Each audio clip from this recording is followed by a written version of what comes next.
tsy ilaina ny makatahaka ny eny atsiny ny roa. Io nge maha olona no anajana azy fa tsy hoe ny arenany.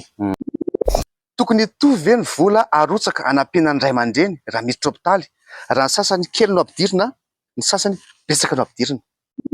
Inona ho any ataonareo rehefa mahavita lisansa sy maîtrise? Mbola tsy fantatra ramose. Inona ny atao ndana moky?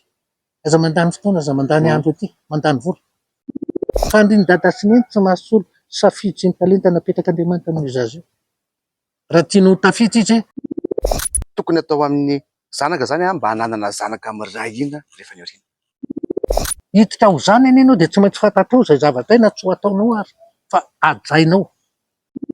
Raha misy olona miantso vonjy dia matetika ny mpanila-bodirindrina izay mifandray aminao ihany mivoaka manampy anao. Fa ny ankoatr'izay tonga dia misitrika. Raha isy tany manan-karena any ho Madagasikara afaka mifanandrina amin'ireo rehetra zao tsika.